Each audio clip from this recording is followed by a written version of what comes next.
तरामीम है और जो हमारी स्पेशल बॉडीज़ हैं, ख़ास तौर के ऊपर इंसाफ स्टूडेंट्स फेडरेशन है, इंसाफ डॉक्टर्स फोरम है, इंसाफ लायर्स फोरम है, लेबर विंग है, यूथ विंग है, उसके हवाले से जो है वो तरामीम मौजूद हैं जो कि सेंट्रल एग्जीक्यूटिव कमेटी और नेशनल कौंसल के अंदर अप्रूवल के लिए जो है वो पेश की जाएंगी, जो कि हमारी अमेंडमेंट्स आ रही हैं। पार्टी के लीगल मैटर्स के हवाले से एक लीगल कमेटी भी जो है वो इसके अंदर प्रपोज़ की गई है और आइन के साथ जो है वो रूल्स और प्रोसीजर्स को भी दोबारा से नए सिरे से जो है वो रिव्यू किया जा रहा है, जो कि अप्रूवल के लिए मुतलका जो हमारे फोरम्स हैं उन फोरम्स के अंदर जो है वो पेश किया जाएगा। दूसरा बड़ा अहम मामला आपने देखा कि बड़ा एक शोर शराबा था, बड़ा एक ह्यू एंड क्राई था, लेकिन आपने देखा कि कल रात एक सबसे बड़ा नतीजा खैबर पख्तूनख्वा के बल्दियाती इलेक्शन में आया, जहां पर 2018 की तरह वहां की अवाम ने आम इंतखाबात की तरह फजलुर रहमान के ऊपर एक बार फिर अदम एतमाद कर दिया। और मैं ख़ास तौर के ऊपर पूरी सेंट्रल एग्जीक्यूटिव कमेटी ने खैबर पख्तूनख्वा की हुकूमत, चीफ मिनिस्टर और ख़ास तौर के ऊपर अली अमीन गंडापुर को DI खान से फजलुर रहमान को शिकस्त देने के हवाले से ख़ास जो है वो मुबारकबाद दी है। और इसके अलावा जो हमारे दीगर अरकान वहाँ से जीते हैं, हमारे MNA हैं, शाहिद खटक हैं, हमारे ISF के पुराने सदर भी हैं, MNA भी हैं, उन्होंने करक से हमारी 3 सीटों में से 3 हम जीते हैं। बन्नू से हमारी 1 सीट है।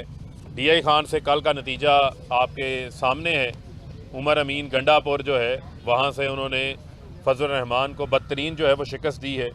बाजोड़ से हमारी 1 सीट है और एक इंडिपेंडेंट जो हमारी सपोर्ट से दरे से जीते हैं, वो भी हमारी हमायत से जीते हैं। और इसी के साथ साथ खैबर पख्तूनख्वा के अंदर चूँकि ये सीटों के ऊपर अभी इलेक्शन होना बाकी थे, तो पाकिस्तान तहरीक इंसाफ वोट्स के हवाले से तो पहले ही सबसे बड़ी जमात थी जिन्होंने खैबर पख्तूनख्वा के बल्दियाती इलेक्शन के अंदर सबसे ज़्यादा वोट लिए थे। और अब अगर तहसीलों के हिसाब से जो डायरेक्ट इलेक्शन हुए हैं मेयर्स के लिहाज से, तो PTI जो है वो पहले नंबर के ऊपर आ गई है। और इसमें PTI के टिकट पे जो लोग जीते हैं वो मिला के भी आज भी हम पहली पोजीशन पे हैं। और उसमें अगर हम इंडिपेंडेंट ऐड कर लें तो हमारा JUI के साथ एक बड़ा जो है वो वाज़े फ़र्क सामने नज़र आ रहा है। और आप देखें कि बड़ी बड़ी जमातें जो हैं वो मिट गई खैबर पख्तूनख्वा के बल्दियाती इलेक्शन के अंदर। और पहला इलेक्शन है जिसको बल्दियाती निज़ाम, जिसको वज़ीर आज़म इमरान खान ने एक एम्पावर्ड निज़ाम जो है वहाँ पर फराहम किया है।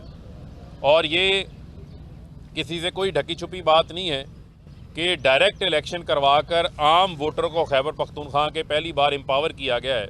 वरना पहले इंतखाबात होते थे, नाज़मीन की, नायब नाज़मीन की, कौंसलर्स की बोलियाँ लगा करती थी, और वो भी एक जमहूरी निज़ाम को करप्ट करने के मुतरादिफ थी, जिसको ऊपर पैरा ये माजी की जमातें जो है वो देती रही हैं। Peoples Party wipe out KPK से, नून लीग वाइप आउट, आप ANP को देख लें कि बिल्कुल जो है वो मार्जिनलाइज हो गई खैबर पख्तूनख्वा के अंदर। और सबसे बड़ी जमात खैबर पख्तूनख्वा के अंदर वोट्स के लिहाज से, सीट्स के लिहाज से पाकिस्तान तहरीक इंसाफ जो है वो उभर के आई है। मैं पाकिस्तान तहरीक इंसाफ के जो हमारे वर्कर्स हैं, जो कारकुनान हैं, जो लीडरशिप है, जिन्होंने वहाँ मेहनत की है, उनको पूरी सेंट्रल एग्जीक्यूटिव कमेटी ने जो है वो मुबारकबाद दी है। इसके अलावा जो हमारा तीसरा पहलू है कि आपके इल्म में है कि जो फ़र्स्ट लेडी हैं बुशरा बीबी, वो एक घरेलू खातून है, और जिस तरह सबकी माएँ बहनें जो हैं वो सांझी होती हैं, इसी तरह मैं समझता हूँ कि उनको भी उस नज़र से देखना चाहिए। उनका किसी किस्म का कोई सियासी रोल जो है वो नहीं है, ना ही उनकी कोई पॉलिटिकल एक्टिविटी है। तो जानबूझ के जो है बार बार हमें पता है कि एक तबका ऐसा बैठा हुआ है जो बार बार जो है वो फ्रिविलियस किस्म की स्टोरीज़ को जो है वो पुश करवाते हैं, जिसके अंदर ना कोई हकाइक होते हैं, जिसके अंदर ना ही कोई कंटेंट होता है, ना ही कोई मटेरियल होता है। और हमें पता है कि ये कौन लोग इसके पीछे हैं। इसके पीछे वही लोग हैं जो बीबी शहीद की किरदार कशी के ऊपर काम करते थे। इसके पीछे वही लोग हैं जो नुसरत भुट्टो की तस्वीरें छुपवा के जो है वो शेयर किया करते थे। तो मैं उनको जो है वो मुतनब्बे करना चाहता हूँ कि इस किस्म की जो घटिया उन्होंने हरकतें शुरू की हुई हैं, इन घटिया हरकतों से जो है वो बाज आएँ और जो घर की ख़वातीन हैं, जो माएँ बहनें हैं, उनको जो है अपनी गंदी सियासत के अंदर, अपने गंदे एम्बिशंस के अंदर बीच में जो है वो ना लेकर आएँ। और इसके अलावा आपके इल्म में है कि जो शहबाज शरीफ की ख़ास तौर के ऊपर जो केस है वो बड़ा वाज़े है इस लिहाज से कि 16 अरब रुपए की जो शहबाज शरीफ के रमज़ान शुगर मिल के 14 मुलाजमीन के अकाउंट्स के अंदर 16 अरब रुपए आता है, 17,000 जो है वो ट्रांजैक्शंस की जाती हैं।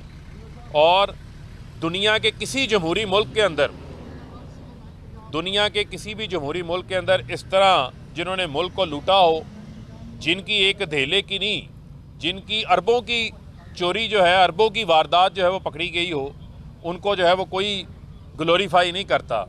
और आप देखें कि मकसूद चपड़ासी जैसे लोगों के अकाउंट के अंदर, जो इनकी शुगर मिल का एक चपड़ासी था जिसकी 10,000 रुपया तनख्वाह थी, उसके अकाउंट के अंदर जो है वो 4-4 अरब रुपया आ जाता है। मसरूर अनवर जैसे जो इनके कैश बॉयज़ हैं, जो इनकी लूट मार का पैसा शहबाज शरीफ के अकाउंट के अंदर 2008 से 2017 तक जमा करवाता रहा। और अब आप देखें कि शहबाज शरीफ की घबराहट नज़र आ रही है। एक तरफ जरदारी के पाँव पकड़े हुए हैं, दूसरी जानिब जो है वो 22 साल बाद चौधरी बरादरान की अयादत करना इनको याद आ गई है। और वहाँ से भी आज मोनस ने पैगाम बड़ा वाज़े दे दिया उनको टीवी के ऊपर कि रोटी छोटी खाओ, चाय शाय पियो और अपना काम करो और चलते बनो। जिस तरह का कल मायूसी का चेहरा शहबाज शरीफ का हमने देखा है, वो एक हारे हुए घोड़े की तरह उनकी जो है वो बॉडी लैंग्वेज थी। और मैं ये समझता हूँ कि इनको ये पता है कि 18 तारीख को फ़र्द जुर्म इनके ऊपर आयद हो रही है और प्रिवेंशन ऑफ करप्शन एक्ट बड़ा वाज़े है कि पैसे इनके अकाउंट्स के अंदर आए हैं। सलमान शहबाज को शहबाज शरीफ ने मफरूर करवाया हुआ है, उसको इश्तिहारी कराया हुआ है, क्योंकि जब भी इनसे ये जवाब पूछते थे कि ये पैसा कहाँ से आया, कहते सलमान शहबाज से पूछो। सलमान शहबाज कहाँ है? सलमान शहबाज जो है वह लंदन में है। तो मैं आज शहबाज शरीफ को कहता हूँ, ये जो इधर उधर टामक टोइयाँ मारनी शुरू की हुई हैं, बड़ा आप कहते हैं जी हम लंदन की अदालतों से जो है वो हम सरखरू हो गए हैं, और पाकिस्तान की अदालतों में तो सामने आओ, बुलाओ सलमान शहबाज को।